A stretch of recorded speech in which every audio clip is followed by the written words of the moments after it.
দেশে চলমান পরিস্থিতি এবং পরবর্তী কার্যক্রম নিয়ে সব সমন্বয়ককে নিয়ে প্রথমবার সভা করছে বৈষম্য বিরোধী ছাত্র আন্দোলন। রাজধানীর বাংলা মোটরে সংগঠনটির কেন্দ্রীয় কার্যালয়ে চলছে সভা। এতে কেন্দ্রীয় সমন্বয়করা অংশ নিয়েছেন। হাসনাত আব্দুল্লাহ জানিয়েছেন, দেশের চলমান পরিস্থিতি নিয়ে পর্যালোচনার পাশাপাশি পরবর্তী কর্মসূচির রূপরেখা নিয়ে আলোচনা করবেন সমন্বয়করা। পরে আলোচনার সিদ্ধান্ত ও কর্মসূচি জানিয়ে দেওয়া হবে। দেশে চলমান পরিস্থিতি এবং পরবর্তী কার্যক্রম নিয়ে সভা করছে বৈষম্য বিরোধী ছাত্র আন্দোলন। এই মুহূর্তে বাংলা মোটরে সংগঠনটির কেন্দ্রীয় কার্যালয়ে আছেন সহকর্মী সানবীর রূপল। সরাসরি যাচ্ছি সেখানে।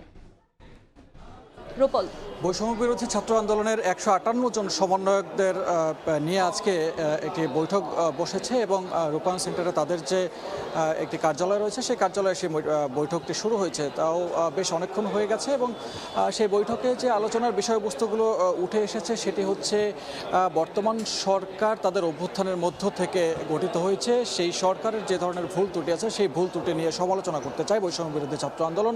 পাশাপাশি তাদের যে ইতিবাচক দিকগুলো আছে, ইতিবাচক সিদ্ধান্তের বিষয়গুলো নিয়ে তারা সেগুলোকে সাধুবাদ জানাতে চায়।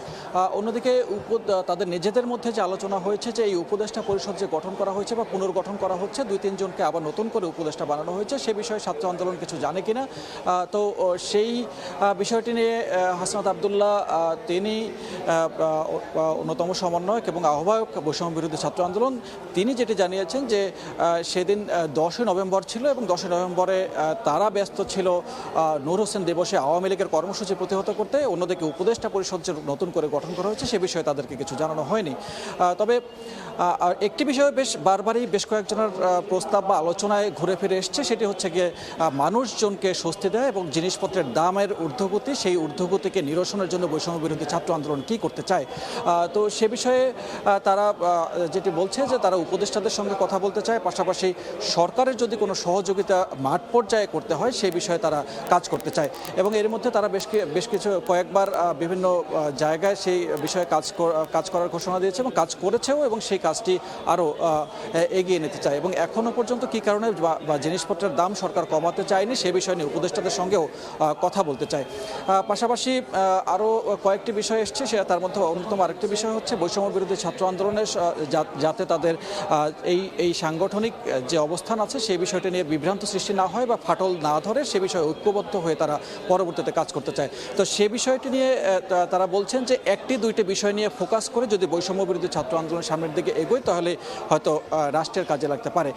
অন্যদিকে 1-2টি বিষয়ের পাশাপাশি তারা জাতীয়ভাবে কর্মসূচি ঘোষণা করতে প্রস্তাব দিয়েছেন। তো এখনও পর্যন্ত বৈঠকটি চলছে এবং এই বৈঠকটির শেষে যদিও আনুষ্ঠানিকভাবে কোনো ব্রিফিং হওয়ার কথা নেই এবং ব্রিফিং নাও করতে পারেন, তারপরেও হয়তো আমরা এই বৈঠকের পুরো বিস্তারিত জানার জন্য চেষ্টা করব। হাসনাত আব্দুল্লাহ আছেন সেখানের সমন্বয়কের বৈঠকের প্রধান হিসেবে তিনি ভূমিকা পালন করছেন। তো এই ছিল এখন পর্যন্ত বৈঠকের সামনে থেকে সবশেষ তথ্য। বাংলা মোটর থেকে সরাসরি যুক্ত হয়েছিলেন সহকর্মী সানবীর রূপল।